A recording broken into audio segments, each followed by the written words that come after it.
యేసుక్రీస్తు నామంలో తాళపాలెము గ్రామ వాస్తువులకి శుభాది వందనాలు తెలియజేస్తున్నామండి. మరి యేసుక్రీస్తు సృష్టికర్త అయిన దేవుడు, మరి ఆ దేవుడు ప్రార్థన ఆలకించే దేవుడండి.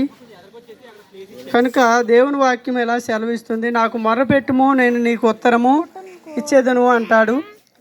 కనుక దేవుడు ప్రార్థన ఆలకించే దేవుడండి. చాలామంది ఏమంటారంటే మా కొరకు ప్రార్థన చేయండి అని అంటారు, మాకు ప్రార్థన రాదు అన్నట్టుగా మరి మాట్లాడుతూ ఉంటారు. కానీ ప్రార్థన అంటే ఎలా చేయాలో దేవుడు ఎన్నో విషయాలు తెలియజేశాడండి.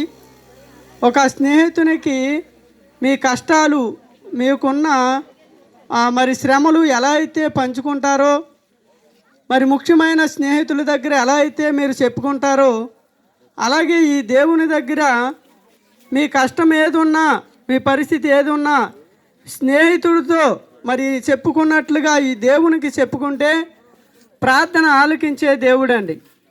కనుక దేవుడు సహాయం చేసే దేవుడు. అందుకే దేవుని వాక్యం ఎలా సెలవిస్తుంది, రహస్యమందు ఉన్న నీ తండ్రి మరి నీ ఇంటిలో తలుపు వేసుకుని నీ దేవునికి ప్రార్థన చేయమని దేవుని వాక్యం సెలవిస్తుంది. కనుక దేవుడు బైబిల్ గ్రంథంలో ఎంతోమంది ప్రార్థనలు ఆలకించాడండి. అన్న అని ఒక ఆమె ఉంది, అన్న అనే ఒక స్త్రీ ఉంది, ఆమెకు బిడ్డలు లేరండి. కనుక ఆమె చాలా నిందతో ఉంది. ఆ దినాల్లో గొడ్రాలంటే చాలా అవమానం. ఒక మరి విందు కానీ మరి ఒక కార్యక్రమానికి కానీ పిలిచేవారు కాదు. కాబట్టి ఆ దినాల్లో మరి గొడ్రాలుగా ఉన్న ఒక అన్న అనే ఒక స్త్రీ ఏం చేసిందంటే ప్రతిరోజు మరి ఏడుస్తూ ఉంది. కనుక అది ఎవరూ తీర్చలేని లోటు. కనుక దేవుని సన్నిధికి వెళ్ళి ఆమె ప్రార్థన చేసిందండి. దేవుడు ఆమె కన్నీటి ప్రార్థన ఆలకించాడు. ఎవరు తీర్చలేని ఒక లోటు, ఆ గర్భఫలము దేవుడు అనుగ్రహించాడండి ఆమెకి. కనుక ఆయన సన్నిధికి వెళ్ళి ఆమె ప్రార్థించినప్పుడు నాటి నుండి ఏమని ఉందంటే దుఃఖముఖిగా ఉండటము మానివేసిందంటండి. చాలామందికి దుఃఖం, పైకి నవ్వుతూ ఉంటారంటండి, హృదయము నిండా లోపల దుఃఖం ఉంచుకుంటారు. అది కొంతమంది మరి ఎవరికి చెప్పుకోలేని ఒక పరిస్థితులు. కనుక తమలో తామే దిగమింగుకుంటూ ఉంటారు. అది ఎలాంటి పరిస్థితి అయినా, అది ఒకవేళ వ్యాధి బలహీనత అయినా, అది ఒకవేళ అప్పులు భారమైనా, ఒకవేళ అది మరి ఆ కరువు పరిస్థితి అయినా, ఎలాంటి పరిస్థితి అయినా, లేమి పరిస్థితి అయినా సరే, ఏదైనా సరే ఈ దేవుడికి మీరు మరి ప్రార్థన చేస్తే దేవుడు ఆలకించే దేవుడు అండి. మీ పరిస్థితుల నుండి విడిపించే దేవుడు. ఇశ్రాయేలు ప్రజలని దేవుని ప్రజలు ఒకానొక దినాన్ని హీన దశకి వెళ్ళిపోయారంటండి. హీన దశకి అంటే ఏమీ లేని పరిస్థితికి వారు దిగజారిపోయారు. తినటానికి కూడా ఆహారం లేని పరిస్థితి. అలాంటి సమయంలో దేవునికి మొరపెట్టారు, ప్రార్థన చేశారండి.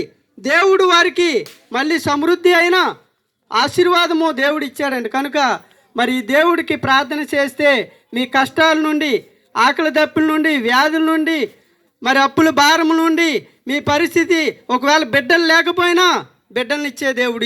ఈయన సర్వ అధికారం కలిగిన దేవుడు, సృష్టికర్త అయిన దేవుడు అండి. కనుక ఈయన యందు విశ్వాసం ఉంచి మీరు ఉన్న చోటనే ఈ దేవునికి మీ కష్టాలు, మీ యొక్క శ్రమలు, మీ బాధలు చెప్పుకుంటే ఈయన సహాయం చేసే దేవుడు. మనుషులు ఎవరు కూడా ఆ సహాయం చేయకపోవచ్చు. కనుక ఈ దేవుడికి ప్రార్థన చేయండి, దేవుడు మీకు మేలు చేసే దేవుడు. అట్టి రీతిగా మరి మీ యొక్క సహాయము దేవుడు తీర్చునుగాక. ఆమేన్. మహాపరిశుద్ధుడా, మహాగణుడా, సర్వాధికారి, సర్వశక్తిమంతుడా, మీ ఘనమైన శ్రేష్టమైన నామాన్ని బట్టి వందనాలు, స్తోత్రాలు, స్తుతులు ప్రభువా. నా నీ గ్రామాన్ని మరొక్కసారి ప్రేమించి నీ రాజ్య సువార్తను ప్రకటించడానికి నీ బిడ్డలందరినీ ఈ విధంగా నడిపించినందుకు నీకు వందనాలు, స్తోత్రాలు ప్రభువా. అవును తండ్రి, నాయన ఈ లోకంలో మనుషులుగా ఉన్నప్పుడు తండ్రి ప్రభ ఎన్నో నాయన ప్రభ లోటుపాటులు, కష్టాలు, వ్యాధులు, బాధలు ఉంటాయి ప్రభ.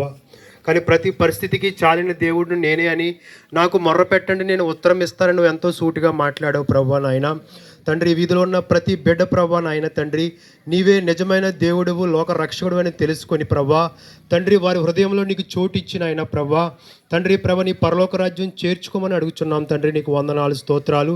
నీ మాటలు ఇక్కడ వెదజల్లుతుండగా ప్రభా ప్రతి మాట ప్రతి ఒక్కరు హృదయంలో ఫలింపు దయచేసి ఈ వీధిలో ఉన్న ప్రతి కుటుంబానికి మేలు చేసి మహిమ పొందమని యేసునామం పేరట అడిగి వేడుకున్నాము తండ్రి.